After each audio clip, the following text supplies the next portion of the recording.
Atuh. Satu. Oke, untuk Zoom-nya udah saya record ya. Baik, Alhamdulillah di pagi hari yang cukup cerah ini kita bisa kembali mengikuti kegiatan belajar mengajar walaupun secara daring, mudah-mudahan tidak menurunkan semangat kalian untuk belajar. Ya walaupun mungkin untuk di Zoom itu hanya terbatas ya karena Zoom-nya belum di-upgrade ke yang Pro, jadi hanya 40 menit saja, mudah-mudahan cukup untuk 40 menit juga. Oke, di sini sudah hadir 8 orang, ya, 9 orang. Nanti jam setengah 8 saya tutup linknya. Mudah-mudahan masih ada yang bisa join.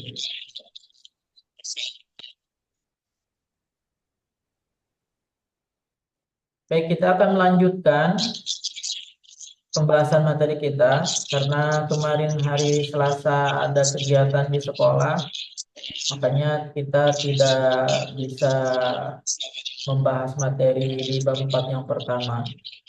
Maka dari itu kita akan masuk ke bab 4. Materinya adalah tentang dakwah, khutbah, dan tabligh. Saya mau share screen dulu ya. Share screen. Oke, muncul nggak? Muncul, Pak. Oke, muncul ya. Baik, kita mulai Ya. dari khutbah. Pengertian khutbah itu artinya pidato atau ceramah yang isinya tentang keagamaan. Sedangkan secara syariat Islam, yang namanya khutbah itu biasanya dilaksanakan ada hari-hari tertentu. Contoh misalnya ketika hari Jumat disebut dengan khutbah Jumat.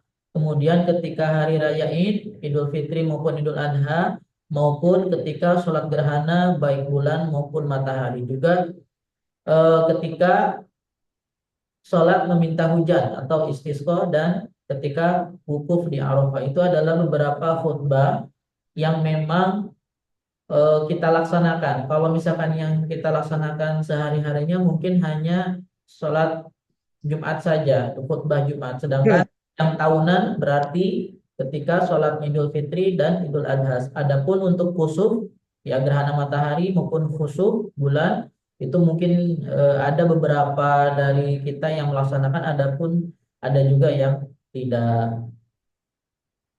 Baik, selanjutnya di sini adalah tablik. Tablik itu artinya sama halnya dengan dakwah. Tablik itu adalah menyampaikan ajaran-ajaran Islam yang diterima dari Allah Subhanahu wa taala kepada manusia agar dijadikan pedoman hidup kepada umat manusia ya, sehingga mendapatkan kebahagiaan dunia dan akhirat. Makanya kalau kalian ada istilah mubalik itu berasal dari kata tablik. Mubalik itu bagi pendakwah atau yang menyampaikan agama dari laki-laki. Kalau mubalighah berarti dari perempuan, yang menyampaikannya perempuan. Selanjutnya adalah dakwah. Dakwah juga sama ya, sama-sama mengajak kepada yang baik terkait dengan agama Islam. Di sini secara bahasanya memanggil, menyeru atau mengajak. Menurut istilah syariat Islam, yaitu kegiatan untuk menyeru, mengajak, memanggil orang untuk beriman, taat kepada Allah, dan goalnya itu, ya poin utamanya tujuannya adalah untuk kebahagiaan dunia dan akhirat.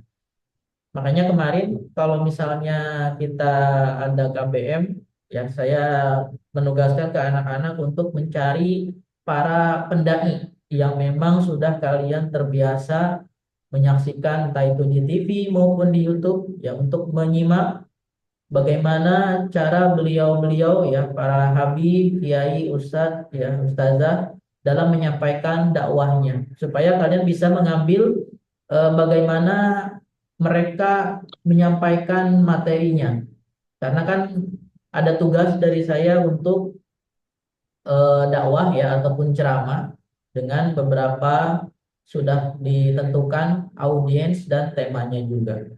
Selanjutnya kita masuk ke ketentuan khutbah Jumat karena kita sudah terbiasanya Jumat ya. Di sini ada pertama syarat khotib. Khotib itu adalah yang melakukan khutbah. Biasanya kalau misalkan di sholat Jumat, khutbah itu ataupun khotib itu sekaligus menjadi imam ketika sholat Jumat. Di sini syaratnya yang pertama memenuhi ajaran Islam dalam artian di sini pasti orangnya harus Islam. Yang nggak boleh yang bukan Muslim jadi khotib ataupun berkhutbah. Yang kedua tahu syarat, rukun dan sunnah khutbah. Ya, nanti di depan kita akan membahas terkait dengan syarat dan rukunnya. Yang ketiga, tentunya yang menjadi khotib, ya, yang mau berkhutbah harus bisa membaca hamdalah, syahadat, sholawat, Al-Quran dan hadis dengan baik dan benar, dan juga jelas ketika berbicara dan mudah dipahami. Kemudian yang keempat, tentunya orang tersebut sudah balik dan bertakwa kepada Allah Subhanahu wa taala. Yang terakhir, kalaupun bisa, orang tersebut merupakan orang yang memang dipandang terhormat ataupun dihormati dan disegani. Tapi tidak harus harus apa namanya pejabat ataupun apa. Yang paling penting adalah memang orang tersebut memahami agama Islam. Itu adalah syarat khotibnya. Kemudian di sini ada syarat ketika khutbah. Yang pertama, orang yang melakukan khutbah atau disebut dengan khotib harus suci dari hadas dan najis. Juga tertutup auratnya. Apa bedanya hadas dan najis? Kalau hadas, mungkin kalian pernah mendengar ada yang namanya hadas kecil, hadas besar. Itu biasanya keluar dari tubuh kita. Ya, kalau misalkan hadas kecil berarti apa? Ini Hmm? kotoran ayam, Pak. Nah, Nah, tentu juga termasuk dengan hadas hadas kecil. Kalau misalkan najis, najis itu kalau misalkan sudah terlihat bentuknya, misalkan kalian kencing, nah ada bentuknya, nah itu udah jadi nanti najis, najis apa ya? Apakah mughalazo ataukah mukhaffafa ataukah mutawasyithun. Kemudian yang kedua, khatib tersebut harus melaksanakan khutbahnya ketika matahari sudah tergelincir, artinya sudah masuk jam untuk zuhur ya, di siang hari. Biasanya kalau misalkan zuhur itu kan sekarang jam 11.30-an, berarti ya mungkin 11.40 atau jam 12 sudah melaksanakan khutbah. Kemudian yang ketiga, syaratnya adalah khotib berdiri jika mampu. Apabila memang khotibnya tidak bisa ampun tidak mampu berdiri ya nggak apa-apa jangan berdiri. Cuma alangkah baiknya kalau misalkan eh, orang tersebut apa tidak berkenan untuk atau misalkan lagi sakit mending diganti dengan yang lain dulu. Kemudian yang keempat, khutbah diucapkan dengan suara yang keras. Karena sekarang zamannya sudah banyak pengeras suara ya, jadi tidak ada masalah lagi kalau misalkan suaranya ada yang pelan, harus pastinya keras semuanya. Yang keempat, tertib dalam rukun-rukunnya maupun antara khutbah pertama dan kedua. Karena memang ketika khutbah itu ada dua kali khutbah, ada khutbah pertama dan khutbah yang kedua.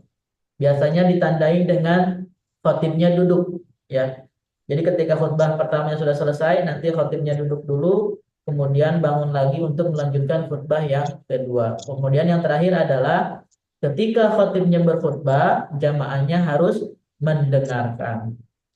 Berikutnya rukun khutbah. Tadi ya bagi syarat yang khotib itu adalah harus bisa baca hamdalah. Ya, ini termasuk rukun. Jadi kalau misalkan kalian nanti menjadi khotib, harus tahu rukunnya. Yang pertama hamdalah. Apa itu hamdalah? Ya mungkin kalau kalian tahu dari mukaddimah suatu ceramah. Misalkan, Alhamdulillahirabbil alamin seperti itu. Ya, atau mungkin pakai innal hamdalillah nahmaduhu wa nasta'inuhu seperti itu. Itu hamdalah. Ya. Kemudian yang kedua membaca dua kalimat syahadat, syahadatain. Ya, biasanya kalau kalian menyimak khutbahnya dari khotib itu pasti mengucapkan dua kalimat syahadat. Asyhadu an la ilaha illallah wa asyhadu anna Muhammadar Rasulullah seperti itu. Kemudian yang ketiga harus ada membaca sholawat kepada Nabi Muhammad Sallallahu Alaihi Wasallam. Allahumma sholli ala Muhammad wa ala ali Muhammad kama shallaita ala Ibrahim wa ala ali Ibrahim dan seterusnya. Dan yang keempat, tentunya ada materi yang disampaikan ya, yaitu wasiat untuk bertakwa kepada jamaah. Makanya kalau kalian menyimak, biasanya khatib mengucapkan, khatib berwasiat kepada diri khatib ya. umumnya kepada jamaah sekalian. Makanya ada kalimat seperti itu karena itu termasuk rukun. Ya. Yang kelima, ketika menyampaikan khutbah harus ada bacaan ayat Al-Qur'an, ya, mau di khutbah pertama atau di khutbah yang kedua atau di dua-duanya boleh. Yang terakhir tentunya membacakan doa ketika khutbah yang kedua. Biasanya kan kalau misalkan khutbah Jumat kan ketika sudah mau doa itu udah mau selesai khutbahnya. Allahumma gfir lil muslimina wal muslimat gitu kan. Itu sudah mau menandakan khutbah kedua berakhir. Kemudian selanjutnya ini sunnahnya. Setelah rukun kita harus mengetahui sunnahnya.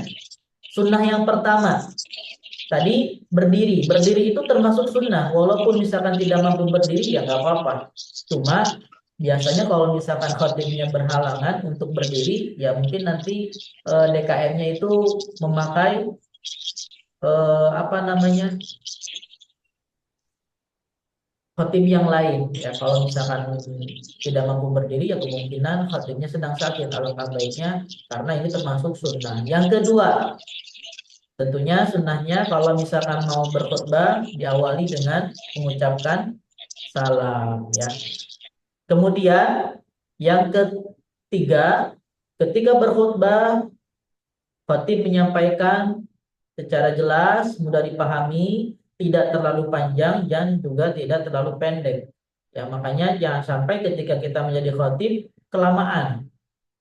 Kadang kalau misalkan kita hadir di sholat Jumat, mendengarkan khutbah terlalu panjang itu bikin bikin ngantuk. Makanya lebih bagusnya apa ya? Panjang terlalu panjang juga enggak, terlalu pendek juga enggak, sedang-sedang saja. Ya, makanya kadang ada orang yang sangat panjang sekali khutbahnya sampai jam setengah satu itu belum kelar. Ya, setengah satu lewat bahkan sholat Jumatnya jam satu mungkin ada. Ya, saya juga kurang tahu kenapa harus panjang. Ya, padahal kita ya nggak apa namanya sunnahnya ya jangan panjang ya artinya sedang-sedang saja. Kemudian yang keempat, ketika menuju ke mimbar ya pastinya harus menghadap ke jamaah. Masa ia membelakangi ya harus menghadap ke jamaah. Kemudian yang selanjutnya menertibkan tiga rukun. Tadi rukun yang tadi ya harus secara berurutan ya ada hamdalah dulu, kemudian tadi ada baca apa namanya Kalimat syahadat. baca syahadat, kemudian baca sholawat itu harus secara berurutan. Jangan sampai tidak berurutan. Misalkan baca syahadat dulu, tiba-tiba baca sholawat. Justru hal yang pertama itu hamdalah dulu, syahadat, baru sholawat. Kemudian yang Kalau terakhir, membaca surah Al-Ikhlas ketika duduk antara dua khutbah. Jadi ketika duduk ya sebelum masuk ke khutbah yang kedua, baca surah Al-Ikhlas. Itu adalah sunnah ketika khutbah Jumat. Selanjutnya, nah ini mendengarkan khutbah.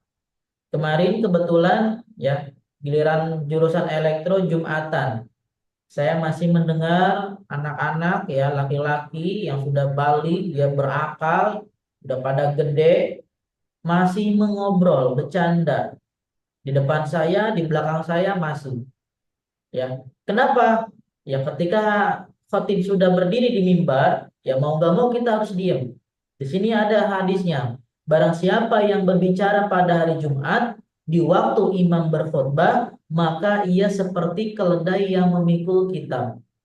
Kalau kalian pernah melihat seekor keledai, suka ada pelananya di samping kiri-kirinya mungkin ada barang seperti itu. Jadi orang yang ngobrol ketika khutbah itu ya seperti itu. Dan sedangkan orang yang mengingatkan untuk diam, maka tidak sempurna Jumatnya. Makanya kalau mau mengingatkan temannya sebelum berlangsung sholat Jumatnya, ya ini mah ketika sudah berkhutbah kamu ngingetin, nah itu sama saja kita nggak sempurna sholat Jumatnya. Apalagi dengan bercanda, ngobrol ke sana kemari ketika khatib sudah di mimbar. Makanya sekali lagi ini perlu diperhatikan masih banyak teman-teman kita yang tidak memahami masalah ini. Makanya harus saling mengingatkan satu sama lain. Karena kalau misalkan tidak, ya gimana? Kita sholat Jumatnya mungkin ya nggak masuk ya. Karena mendengarkan khutbah itu termasuk rukun di sholat Jumat. Makanya berbeda dengan khutbah ketika Idul Fitri dan Idul Adha. Kalau khutbah Jumat kan khutbah dulu baru sholat. Kalau Baru Idul Fitri apa dulu? Sholat sholat dulu dulu. baru khutbah. Khutbah. Artinya memang ya ini luar biasa keutamaannya. Makanya jangan sampai kita malah ngobrol. Pak kalau tidur gimana ya? Kalau tidur ya nggak masalah. Cuma jangan sampai berubah posisi duduknya. Alangkah baiknya sih jangan tidur ya. Selanjutnya ketentuan tablik dan dakwah. Di sini ada mulai dari yang pertama, kalau misalkan tablik dan dakwah itu hendaknya mulai dari diri sendiri. Maksudnya gimana? Ketika kita mengajak orang lain, tentunya kita harus sudah terbiasa terlebih dahulu. Contoh misalkan masalah sholat, kita harus sudah rajin sholat. Kemudian kita mengajak orang lain. Pak, kalau saya belum rajin gimana? Ya sudah. Semoga dengan mengajak temannya kita menjadi orang yang rajin sholat. Seperti itu.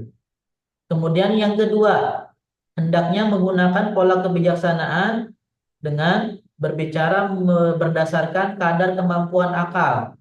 Artinya gimana? Makanya kemarin kita tentukan audiens kalian siapa untuk ceramah. Jangan sampai ketika kebagian anak SD kalian malah membahas hal yang memang akal mereka belum nyampe gitu. Contoh misalkan kalian kebagian anak SD tapi ngebahas tentang warisan, gak masuk gitu ya. Mereka belum sampai ke sana. Kalau misalkan mau tentang warisan ya bisa ke keluarga, ke tetangga itu boleh-boleh saja. Cuma kalau misalkan dakwahnya ya harus dilihat dulu dari audiensnya juga. Kemudian yang ketiga ada juga yang namanya dakwah bilhal, yaitu dakwah ajakan dengan tindakan maupun perbuatan baik. Ya, makanya kalau kalian lihat temannya berpakaian rapi dan lain sebagainya itu dia sedang melakukan dakwah bilhal dengan tindakan tanpa dia ngajak, tanpa dia ngomong dan lain sebagainya. Ya, rambutnya rapi, kemudian bajunya dimasukkan, rajin sholatnya, ya. Kemudian kalau misalkan perempuan berarti dia pakai ciput, rambutnya nggak kelihatan, gitu ya. Bajunya tidak apa namanya dikecilin sampai mepet, tidak bermake up, kemudian pakai leggingnya, roknya tidak sepan dan lain sebagainya. Itu juga mereka sedang berdakwah. Makanya mungkin di sekolah kita ada ya yang siswi yang mungkin saya pernah notice ya kelas berapa ya? Kelas 12 kalau nggak salah. Mungkin kalian juga pernah lihat. Jadi si siswi ini kerudungnya itu beda dengan siswa yang lain. Kalau siswa yang lain seperti itu, kalau dia eh, sangat panjang gitu ya, sampai mungkin bawah banget gitu ya. Kalau nggak salah ada ya. Nah itu seharusnya bisa dicontoh untuk siswi yang lain, bukan malah apa namanya jadi bahan harusnya bisa ditiru malah jadi bahan olok-olokan. Padahal hal-hal yang seperti itu yang harus kita tiru hal-hal yang baik. Itu adalah ketentuan tabligh dan dakwah. Selanjutnya adalah ketentuan tabligh dan dakwah yang keempat dilaksanakan melalui metode. Ada tiga metode. Yang pertama metode al-hikmah, di mana kita nyampein dakwah harus tahu sasaran dakwahnya siapa. Makanya kemarin kan ada beberapa audiens ya, mulai dari anak TK, anak SD sampai tetangga gitu ya, dan lain sebagainya. Kita harus tahu dulu sasarannya. Kemudian yang kedua, metode al-mauizah, di mana ini metodenya dengan pakai cara nasihat, pengajaran, dan teladan yang baik. Kalau nasihat mungkin seperti kita mengingatkan. Kalau pengajaran kita mengajarkan misalkan baca tulis Quran, terus tata cara berwudu dan lain sebagainya. Kemudian yang ketiga adalah mujadalah billati hiya ahsan, yaitu dengan cara bertukar pikiran atau diskusi. Biasanya kita diskusi kemarin saya pernah ditanya sama anak mesin kalau nggak salah di pos satpam itu sama aja kita sedang berdiskusi. Ya, dia tanya masalah apa ya? Masalah mayit-mayit gitu, saya agak lupa. Itu juga disebut berdiskusi ya terkait dengan suatu agama. Kadang mungkin lagi ngumpul, tiba-tiba ada yang nyeletuk membahas tentang sholat misalkan, ya silakan ya. Misalkan ada yang sholatnya gerak-gerak terus, ya. Jadi ketika berdiri itu dia gerak-gerak terus, nggak diem gitu. Jadi dia udah berdiri nih, dia tuh geraknya ya, muter gitu ya. Sebetulnya ini kita kasih tahu, ini lagi ngapain? Apakah ini bola apa? Patung samsak ya? Tahu patung samsak?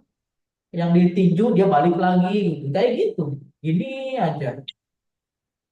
Gak diem, diem kalau misalnya lagi sholat itu diem ya. Posisi matanya lihat ke arah sujud, jangan gerak-gerak. Ini mau kemana? Kena tsunami ya, tsunami tropik mungkin. Jadi goyang-goyang terus. Oke, itu adalah metode Oke. yang ketiga ya.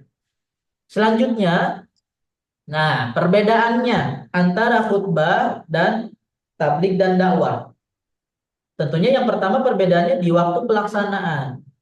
Kalau khutbah Jumat sudah jelas dilaksanakan ketika hari Jumat. Kalau dakwah ya tidak tidak apa namanya terkait dengan waktu dan hari bebas mau hari apapun mau waktunya siang dan malam dan sebagainya itu bebas. Jadi tidak terbatas untuk dakwah. Kemudian yang kedua perbedaannya orangnya, pelakunya. Ya, kalau misalkan yang berkhutbah namanya khotib, kalau yang dakwah namanya dai. Ya, dan untuk khotib itu ada syaratnya. Salah satunya adalah harus suci ya dari hadas kecil maupun hadas besar dan najis juga. Tapi kalau dai ya mesti itu ya tidak diharuskan. Ya yang namanya kita mengajak ngasih nasihat dalam keadaan apapun ya tidak haruskan. Cuma kalau misalkan lagi berkhutbah posisinya mau sholat Jumat setelah khutbah ya harus suci. Kemudian yang ketiga pendengar khutbahnya ya atau audiensnya beda. Kalau khutbah Jumat tentu saja audiensnya jamaahnya itu laki-laki. Kalau misalkan dakwah ada laki-laki ada perempuan ya. Jadi lebih umum lagi. Kemudian yang terakhir yang keempat yaitu adalah ketentuan syar'inya ya. Kalau misalkan khutbah tadi harus baca hamdalah, syahadah, salawat dan sebagainya ada susunannya. Ya, ada wasiatnya juga. Tapi kalau pendakwah gimana? Yang dai nggak harus. Makanya kemarin ada yang nanya, Pak, saya nggak pakai mukadimah boleh nggak? Boleh. Pak, saya nggak pakai ini mau tambah sambutan boleh, silakan. Karena memang yang namanya dakwah itu tidak seperti khutbah. Khutbah itu ada syarat-syaratnya, ada rukun-rukunnya, ada sunnah-sunnahnya. Ya, makanya tugasnya adalah berdakwah, bukan khutbah. Karena kalau khutbah bisa biasanya identik dengan laki-laki ya. Nanti yang perempuan gimana? Masa naik mimbar juga? Kan gak etis aja. Ya, tiba-tiba gitu. Kemarin juga ada kan yang dulu tuh ada viral video ibu-ibu naik ke mimbar. Kirain lagi mau sebelum sholat Jumat, ternyata memang setelah beres ya. Katanya emang nggak ada ya. Perempuan khutbah Jumat nggak ada. Ya paling berdakwah. Itu adalah perbedaannya. Selanjutnya adalah cara menyusun teks khutbah Jumat dan dakwah. Ini khutbah Jumat dulu. Pertama tujuannya. Kita mau apa nih? Kita mau khutbahnya tujuannya apa? Supaya jamaah mengetahui atau memahami apa. Harus kasih tahu dulu. Direncanakan dulu tujuannya apa. Misalkan tujuannya supaya tahu bahwa teman itu bisa menjadi syafaat. Nah itu boleh. Ya, kemudian tetapkan judulnya. Judulnya apa? Oh, syafaat dari teman. Ya, itu mungkin judulnya. Kemudian yang ketiga, nah uraikan materinya mulai dari apa namanya pengertian sahabat mungkin ya. Kemudian sahabat yang memberikan syafaat itu yang kayak gimana? Ya, yang tidak memberikan syafaat yang kayak gimana itu seperti itu. Jadi diuraikan materinya. Kalau misalkan nanti ya di sini ada nah, teks dakwah juga sama ya. Jadi kita harus tahu dulu tujuannya nih. Kamu ke bagian audiensnya siapa? Tetangga. Nah, kira-kira yang lebih relevan kita bahas itu tentang apa? Misalkan tentang pergaulan remaja atau mungkin tentang tindakan kriminal ya, kayak pencurian atau apa itu bisa ya bisa disampaikan. Kemudian judulnya tinggal ditentukan dan uraikan. Ya mulai dari mungkin definisi dari apa yang mau kita sampaikan, dari kemudian hingga ke contoh-contohnya supaya apa? Supaya audiens atau jamaahnya memahami. Baik itu materi kita hari ini. Ada yang mau ditanyakan? Tidak ada. Silakan ada yang mau bertanya atau mungkin terkait dengan tugas. Ya, saya cek kemarin TB masih kosong melompong. Coba kita cek dulu ya. Hmm, mana? Sok, ada yang mau ditanyakan? Boleh. Terkait tugas, boleh. Terkait materi yang barusan, boleh. Silakan. Bab 4 rangkumnya berapa lembar, Pak? Sama. ya, Sama. 7 lembar. Ini udah ada notif meetingnya berakhir 10 menit lagi. Sok ada lagi yang mau ditanyakan?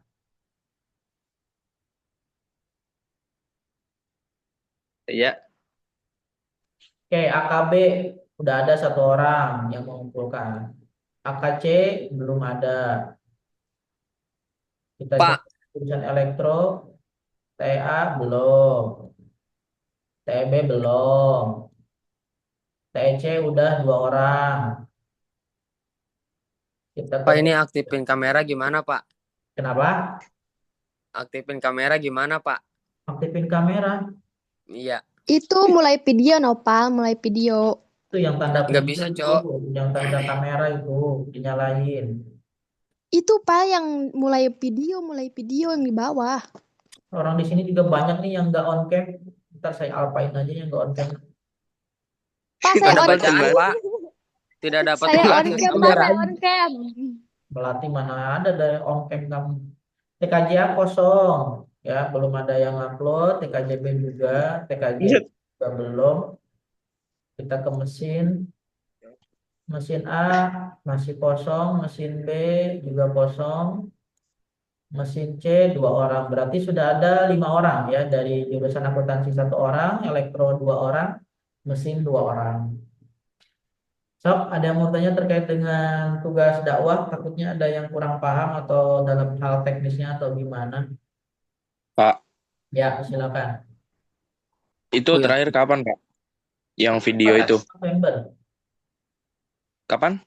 14 November. Oh, oke, Pak. Makasih, Pak. Ya, ada lagi?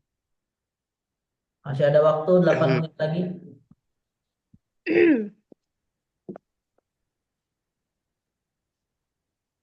Papel lagi tidur.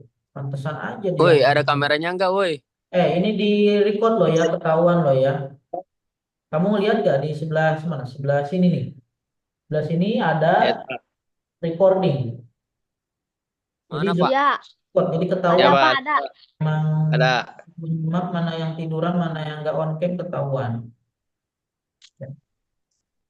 Ini di mana sih lihat ininya? Apa Pak ini? Nggak apa-apa nih. Silakan, ada lagi yang mau ditanyakan? Rip, kamera saya ada nggak, Rip? Ada, Ada, Nopal, ada. Malah ngebahas kamera.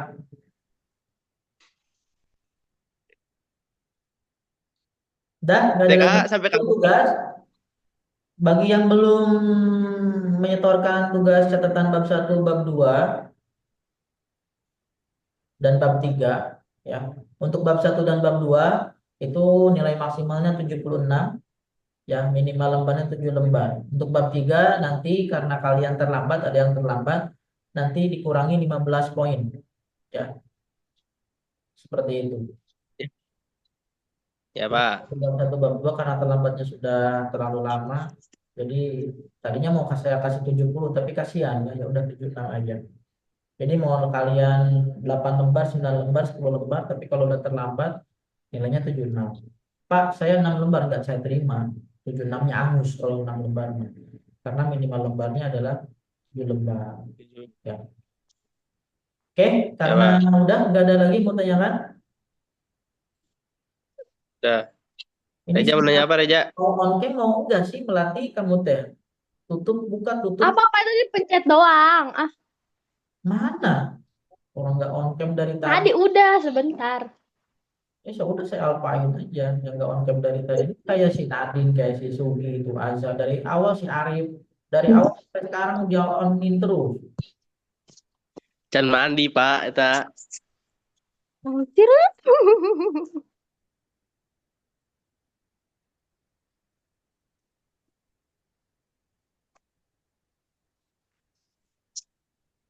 Untuk tugas video jangan sampai pakai intro ya. Jadi kalau misalkan kalian ada kesalahan teknis ketika penyampaian dakwahnya, ya kalau mau ulang lagi boleh. Kalau mau dipotong-potong videonya silakan. Misalkan sini cut lagi, iya, potong-potong ya nggak masalah. Cuma yang rapi aja ya, yang sampai ya nggak rapi gitu motong videonya, apalagi ditambahin. Pokoknya saya hitungnya itu ketika detiknya itu adalah ketika kalian mulai salam. Ya kalau misalkan di Ya awalnya Pak. ada intro-introan, ya saya nggak masukin ke durasi waktunya berarti. Pokoknya jangan pakai intro-intro segala, ya langsung aja salam. Ya kemudian sampaikan materinya apa. Pak kalau misalkan pakai sambutan, ya bebas sih. Ya kemarin ada yang nanya mau sambutan dulu, yang terhormat pada Bapak Ahmad Fahrudin. Padahal Pak Ahmadnya nggak ada di tempatnya, nggak usah disambut-sambut segala. Ya, kalau orangnya nggak ada, nggak usah sebetulnya, makanya nggak usah. Ya, saya tahu yang nanya kayak gitu tuh supaya nambah durasi, ya, biar waktunya tambah lagi. Sebetulnya kalau misalkan mau nambah durasi pun dengan pakai mukadimah sudah cukup, kalau menurut saya. Ya. Kalau misalkan Tuh. pakai kata sambutan boleh, ya. Kalau misalkan kamu audiensnya keluarga, ya udah yang terhormat kedua orang tua saya, boleh-boleh aja karena memang lagi menyimak dakwah kamu. Ya kalau misalkan teman SMP, ya alumni SMP atau misalkan kelas 10 mau terhormat siapa, ya ini nggak usah, cukup mukadimah aja, ya kalau menyampaikan materinya tentang apa. Cuma kalau misalkan Ya. perkenalan dulu boleh, ya, atau misalkan ada kalimat berdirinya saya di sini untuk memenuhi tugas dakwah dari mata pelajaran pendidikan agama Islam dan budi pekerti, itu boleh, ya, Ya pemenuhan. Pak. Sudah ya, ada waktu 3 menit lagi. Ada yang mau ditanyakan nggak? Itu Ada yang nanya? Udah Pak, semua ini. saya Pak. Sok silakan.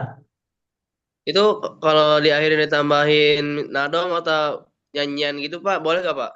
Nyanyian boleh, boleh, boleh aja. Yang Silakan. temanya sama temanya gitu Pak, udah. Ya boleh. Ya Pak. Itu Jangan minimal berapa berlama-lama, orang, Pak? ya. Nanti nyanyi Ah, sampai berjam-jam lagi. Jangan. Pak, enggak Pak. Boleh, boleh. Mau pakai pantun boleh. Ya Pak Pak. itu minimal ininya berapa orang, Pak, yang nontonnya, Pak? Yang apa? Kamu ke bagian apa, Novel? Tetangga. Tetangga. Kalau mau poinnya 10 maksimal, itu 10 orang. Seperti itu. Kalau alumni SMP, Pak, Sama, semuanya kalau nggak sama. kurang kurang 10, Ya kalau kurang 10, kalau cuma satu doang ya udah satu. enggak, maksudnya. Oh, sorry gue. Ini si Maksudnya Dapa berapa? lagi ngapain, Dapa? Kamu lagi mandi atau apa, Dapa? Dari tadi Tidur dia, Pak. on cam. Ah, saya outin aja yang nggak ada on cam. Hadir Pak, hadir.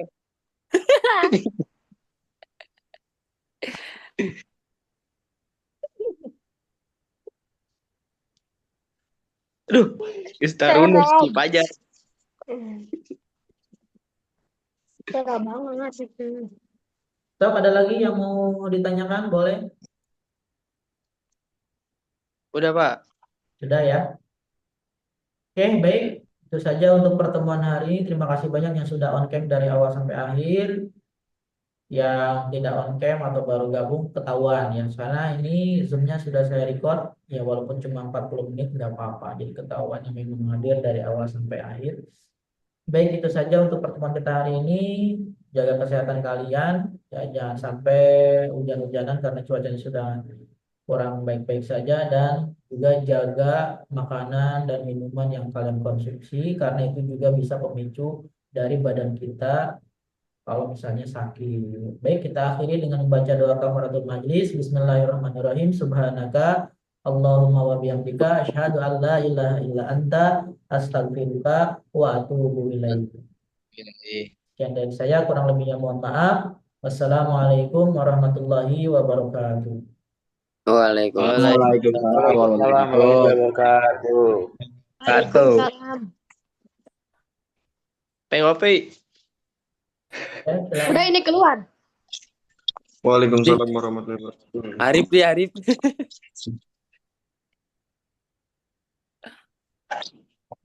Ini Ini udah, keluarnya Pak. gimana Pak? Ini keluar gimana Pak? Ya keluar mah keluar lah, ada pintu keluar aja. Ja, rekam Ja. Sejarah-sejarah. Kemarin. Ya, aing